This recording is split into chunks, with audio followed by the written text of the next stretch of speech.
Hey guys, welcome back to another video.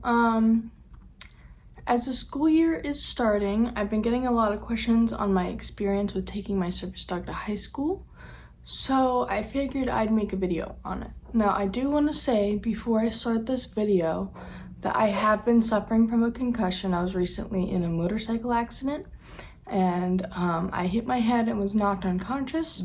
So I am still dealing with that concussion. So if I'm stuttering or get a little bit confused for a second, just putting that out there that I am still dealing with the symptoms of the concussion. I'm trying to be as put together as possible, but you guys do have to bear with me. So if you guys don't already know, I took my service dog Jasmine to high school for the end of my junior year and the beginning of my senior year.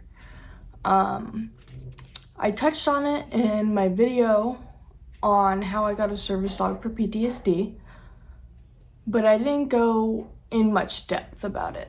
Overall, the experience of me having her in school with me went relatively smooth.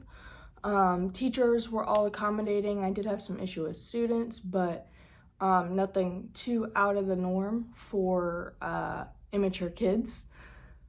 But the process I had to go through to be able to take her was less than accommodating. At the time of me starting the process of trying to take her with me, I was living with my mom.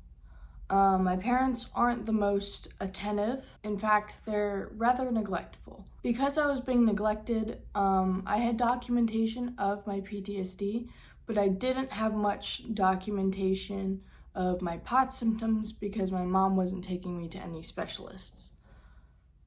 She also would not go out of her way to communicate with the school staff or the school board. That made it pretty problematic for me because the school wouldn't take me seriously because I was a minor. And they're like, oh, if you have all these health issues like you say, your mom should be here trying to help you and you should have doctor notes and stuff like that.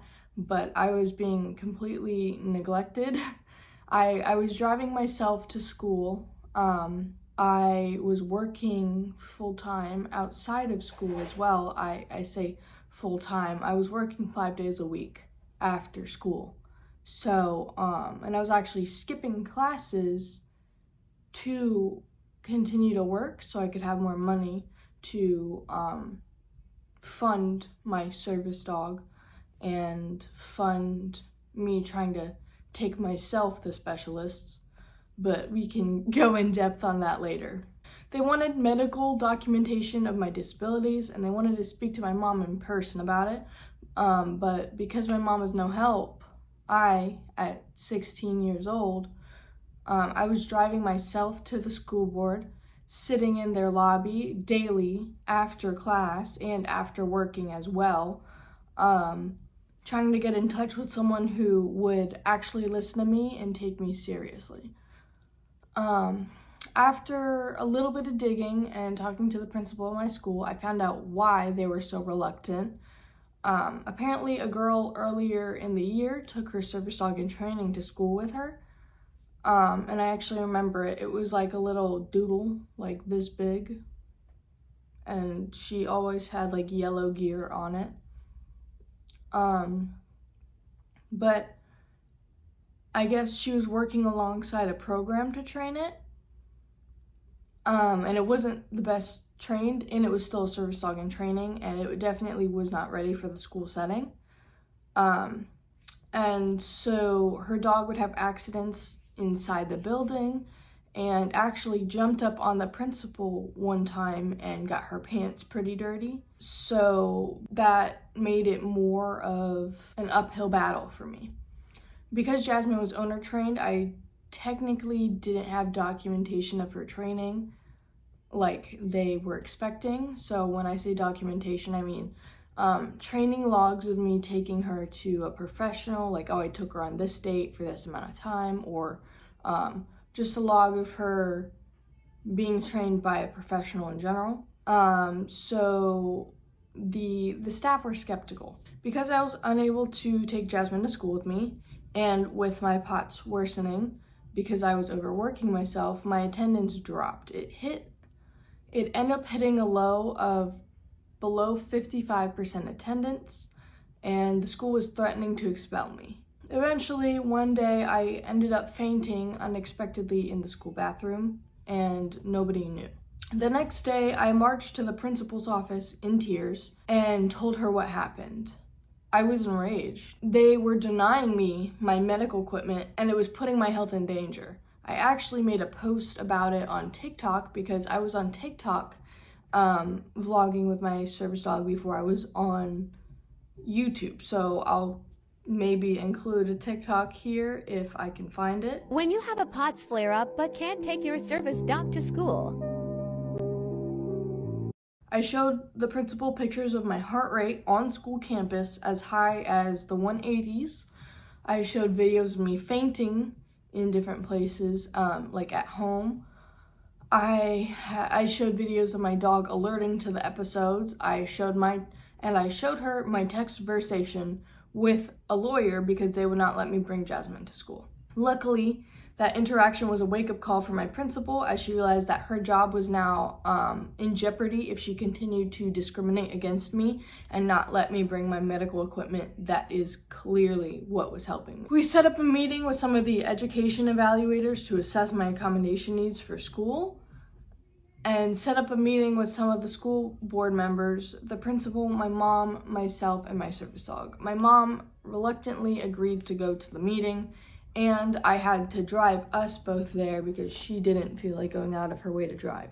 My mom and I were the first in the room, so we sat down and waited. I made sure we got there early because there was no way I was going to be missing this meeting when I had fought so hard for it. The meeting went smoothly. I gave the administration my dog's vaccine records, my filled out accommodation paperwork, and we discussed the whole matter. They were still reluctant on letting me bring Jasmine, but they realized that they didn't really have a choice at this point, especially since I had found a lawyer and was in contact with them about the issue. Towards the end of the meeting, I excused myself to the restroom and walked out of the room with Jasmine in a beautiful off-leash heel.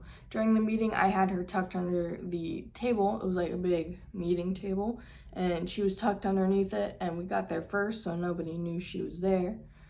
So then when I walked out, and I didn't have to tell her anything, she just immediately got up, put herself in a heel. We walked out. I wasn't carrying her leash. And then we walked back in, still wasn't on a leash, and I sat down and she immediately tucked under the desk without me asking. When I re-entered the room with her, the administration was awestruck. They said that they had no clue that I even had my dog with me, and I just smirked. I was like, yeah, point proven. You know, she was able to work perfectly in a school setting, as she just proved, without disrupting anyone, misbehaving, having accidents, or anything else that the administration was worried about. I believe because I brought her with me that day, and because she performed so beautifully in front of them, that was how I was inevitably able to get her to go with me. The following week, Jasmine attended my last semester of junior year with me. My attendance went from a 50% to an 80%. My GPA jumped a whole point, and I was a lot happier. I genuinely wanted to go to school. And I know that sounds kind of crazy because, like, who wants to go to school, you know? But as a disabled person, I felt very left out. I was the weird kid for missing a lot of days. It put a lot of unwanted attention on me, you know? I didn't have a whole lot of friends because of it. I was behind in class, and I felt out of place. So being able to go to school constantly and interact with people, know what was going on in the class, you know, I no longer felt left out. Unfortunately, after my first semester of senior year, I was so burnt out from fighting for my rights, managing my grades, and my growing illnesses that I decided to drop out. I wholeheartedly believe that if the process of me being able to take Jasmine to school with me was easier, I would have been able to graduate high school and walk the stage with my friends. So yeah, I hope that answers you guys' questions. I wish I was able to finish high school, genuinely. I don't have my GED, and I genuinely considered recently going back and finishing my senior year of high school. It would just be 1 year. I am 19, so I would be like a super senior, I guess. But I also have a disability that would, is a reasonable excuse for that, not just, oh, I failed and I was being delinquent. I've genuinely considered going back to school. I've also genuinely considered getting my GED, which I'd probably go through like a little summer class for that or something first, just to make sure that I was able to pass all those. So if I end up doing that, I will likely be vlogging part of the school process, taking my dog to school. I know that there's like a phone ban in schools right now, but hopefully I'll be able to get some of that on camera for you guys, because I don't think they banned Insta360s. So I don't really have any story times of me taking Jasmine to school, because like nothing really stood out to me, But yeah, I hope you guys enjoyed this video on how I took my service dog to school with me and kind of how it went. If you guys enjoyed, please like, comment, and subscribe. Comment down below if you take your service dog to school or not with you. And make sure you have your post notifications turned on so you'll never miss an upload. Okay, bye. What?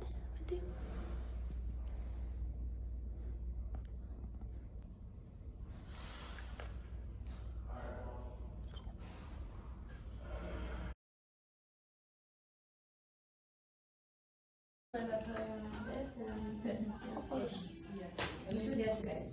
Did I give you a green print? Okay, I'll change it. And then upload it.